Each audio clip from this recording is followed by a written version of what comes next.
Hi friends, good morning to everyone. Welcome to Baba words.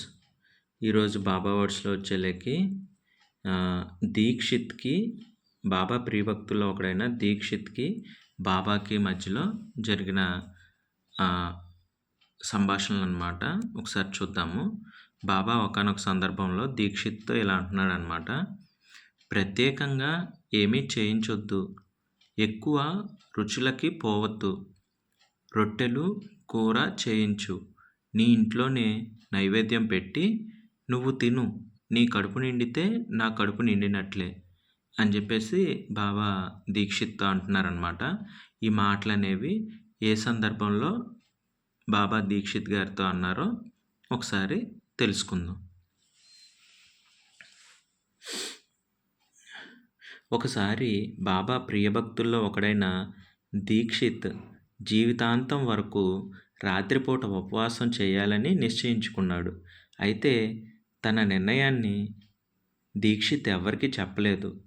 ఆ సాయంత్రం అతడు యథాప్రకారం మసీదుకు చేరగానే బాబా అతన్ని దగ్గరికి పిలిచి, మా రాత్రి భోజనానికి ఏం చేయిస్తున్నావు అని అడిగారు. మా రాత్రి భోజనానికి ఏం చేయిస్తున్నావు అని అడిగారు. మీరు ఏది కావాలంటే అది అన్నాడు దీక్షిత్ ఆనందంతో. ఆ రాత్రి భోజనం బాబాకి పెట్టే అదృష్టం తనకు దక్కుతోందన్న సంతోషంతో. ప్రత్యేకంగా ఏమీ చేయించొద్దు, ఎక్కువ రుచులకి పోవద్దు, రొట్టెలు కూర చేయించు, నీ ఇంట్లోనే నైవేద్యం పెట్టి నువ్వు తిను, నీ కడుపు నిండితే నా కడుపు నిండినట్లే అన్నారు బాబా. దీక్షిత్ మొహం చిన్నబుచ్చుకొని, ఇది మీ ఆజ్ఞ కాబట్టి ఈ రాత్రికి దీన్ని పాటిస్తాను, రేపటి నుంచి మాత్రం నేను రాత్రిలో భోజనం చేయను అన్నాడు పట్టుదలగా. బాబా మాట్లాడలేదు, విని ఊరుకున్నాడు. దీక్షిత్ బాబా చెప్పినట్లే ఆ రోజు రాత్రి రొట్టెలు తయారు చేయించి ఇంట్లోనే బాబాకి నైవేద్యం పెట్టి తాను భోజనం చేశాడు. ఆ మర్నాడు సాయంత్రం దీక్షిత్ మసీదుకి రాగానే బాబా మళ్ళీ అలానే ఆజ్ఞాపించారు. అలా రోజు బాబా ఆజ్ఞాపిస్తూనే ఉన్నారు. కొంతకాలం తర్వాత బాబా ఆజ్ఞకి తలవంచి ఉపవాసం చేయాలన్న నియమాన్ని విరమించుకున్నాడు దీక్షిత్. ఇదన్నమాట జరిగింది. ఏంటంటే బాబా ప్రియభక్తుల్లో ఒకడైన దీక్షిత్ అనే ఆయన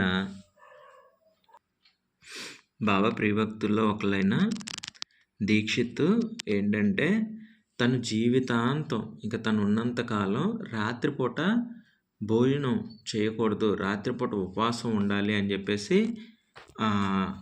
అనుకున్నాడనమాట. అయితే ఆ విషయం ఎవరికి చెప్పలేదు. దీక్షిత్ చెప్పకుండా తనకు తాను మనసులో అనుకున్నాడనమాట, రాత్రి భోజనం చెయ్యొద్దు అని చెప్పేసి. కానీ బాబా సర్వాంతర్యామి కదా, ఆయనకు అన్నీ తెలుసు. నాకు అసలు ఉపవాసం అంటే నాకు ఇష్టం ఉండదు, నా భక్తులు ఉపవాసం ఉండడం. ఈ దీక్షిత్ ఏమో మనసులో పెట్టేసుకున్నాడు అనమాట, ఇంకెప్పటికీ రాత్రిపూట ఉపవాసం ఉండాలి, ఏం తినకూడదని, ఎట్లయినా దీన్ని ఇంకా మాన్పించాల్సిందే అని చెప్పేసి బాబా ఏం చేశారంటే దీక్షిత్ ఆ రోజు సాయంత్రం కూడా ఎప్పట్లాగే మసీద్కి వచ్చాడనమాట బాబాని దర్శనం కలవడానికి. అప్పుడు బాబా దీక్షిత్ని పిలిచి, మా రాత్రి భోజనానికి ఏం చేస్తున్నావు నువ్వు అని అడిగారనమాట. అడిగేలేకి దీక్షిత్ ఒక్కసారిగా సంతోషంతో, బాబా అంతటి వ్యక్తి నాకేం చేసి పెడుతున్నావు అని చెప్పేసి అడిగారన్న ఆనందంలో, బాబా మీరు ఏది కావాలంటే అది చేస్తా బాబా అని చెప్పేసి దీక్షిత్ బాబాతో చెప్పడం జరిగింది. అలా చెప్పినప్పుడు బాబా ఉండి, నాకేం ప్రత్యేకంగా ఏం చేయించద్దు, కానీ ఎక్కువ రుచులు కూడా ఏమొద్దు, రొట్టెలు చేయించు, దానిలో కూర చేయించు, రొట్టెలు కూర, రొట్టెలు అంటే చపాతీలు దానిలోకి కూర చేయించు, అయితే నీ ఇంట్లోనే నైవేద్యం పెట్టు, నువ్వు తిను, నీ కడుపు నిండితే నా కడుపు నిండినట్లే అని చెప్పేసి బాబా అన్నారనమాట. చూడండి అసలు ఎంత తెలివిగా చెప్పారో. అంటే ఇప్పుడు బాబా భగవంతుడు స్వరూపం అని చెప్పేసి అక్కడ ఉన్న వాళ్ళకి అందరికి అర్థమైపోయింది.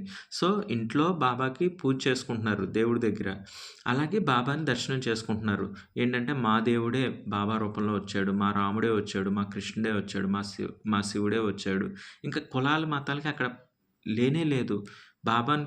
బాబా ఒక్కొక్కళ్ళకి ఒక్కో రూపంలో భగవత్ సాక్షాత్కారంగా అనిపించడం, వాళ్ళింకా మా భగవంతుడొచ్చాడు అనుకోని ఆయన దర్శించుకోవడం. ఇలా జరుగుతుంది.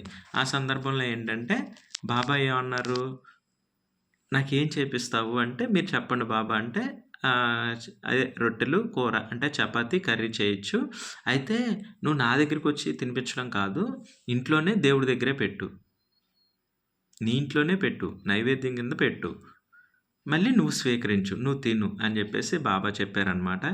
చెప్పేలేకి ఇంకా దీక్షిత్ మొహం చిన్నబుచ్చుకొని, "సరే బాబా ఇది మీ ఆజ్ఞ గాబట్టి నేను పాటిస్తాను. ఈ రాత్రికి పాటిస్తాను. ఏంటంటే మీకు నైవేద్యం పెట్టి అది నేను స్వీకరిస్తా. కానీ రేపటి నుంచి మాత్రం ఇంకిలాగా కుదరదు. రాత్రిలో భోంజేయడం కుదరదు" అని జెప్పేసి పట్టుదలగా బాబాతో అన్నాడంట. అనేలేకి బాబా ఏం మాట్లాడకుండా కామ్‌గా అలాగే ఉన్నాడంట. అలాగే ఉన్నాడు. మళ్ళీ మరుసటి రోజొచ్చింది. మరుసటి రోజు సాయంత్రం రాగానే మళ్ళీ బాబా యథాప్రకారంగా, "అబ్బాయి నాకేం జేస్తున్నావు ఈరోజు?" "ఆ! ఇ ఇయి చేయిస్తాను బాబా. నువ్వు తినేసి నైవేద్యంగా పెట్టి నువ్వు తిను. నువ్వు తింటే నేను తిన్నట్టే." అక్కడ ఇండైరెక్ట్‌గా బాబా చెప్తున్నారు, "నువ్వు ఆకలితో ఉంటే నేను ఆకలితో ఉన్నట్టు" అని. అంటే ఆయనకి ఆయన భక్తులంటే అంత ఇష్టమనమాట. మీరు ఆకలితో ఉంటే నేనున్నట్టే. మీరు తింటే నా కడుపు నిండిద్ది. సో, ఇంకిది రోజు రిపీట్ కోర్స్. రోజు సాయంత్రం పూట అవ్వగానే బాబా నాకేదైనా చేసి పెట్టు అనడం. సరే బాబా చేయిస్తాననడం. అది ఇంట్లో నైవేద్యంగా పెట్టి నువ్వు తిను. ఇంక రోజు ఇలా జరుగుతుండేలేకి ఇంక నా ఉపవాసం సాగినట్టేలే. ఇంకిది అవ్వదు. బాబా ఒప్పుకోవట్లేదు. ఆయనకి నేను ఆకలితో ఉండడం, ఉపవాసం ఉండడం ఆయనకిష్టం లేదు అని జెప్పేసి దీక్షిత్‌కి అర్థమైపోయిందనమాట. ఇంకా అర్థమైపోయి, నా వల్ల కాదులే ఇంక నేను ఉపవాసం మానేస్తున్నాను అని జెప్పేసి ఉపవాసం ఉండడం మానేశాడు. బాబా ఆజ్ఞకి తల వంచి ఉపవాసం చేయాలన్న నియమాన్ని విరమించుకున్నాడు దీక్షిత్. ఇంక ఉపవాసం అనేది ఇంక ఉండొద్దులే, బాబాకిష్టం లేదు గదా! బాబా అంటే నాకిష్టం గదా! సో, బాబా కోసం బాబా ఆజ్ఞ కోసం ఇంక నేను ఉపవాసం మానేస్తున్నానని జెప్పేసి మానేశాడనమాట. బాబా really you are so great. నువ్వు చాలా గొప్పవాడివి. ఇది ఈరోజు బాబా వర్డ్స్ అనమాట. నెక్స్ట్ బాబా వర్డ్‌లో మళ్ళీ కలుద్దాము. Thank you God for everything. Om Sairam. Om Sairam. Om Sairam.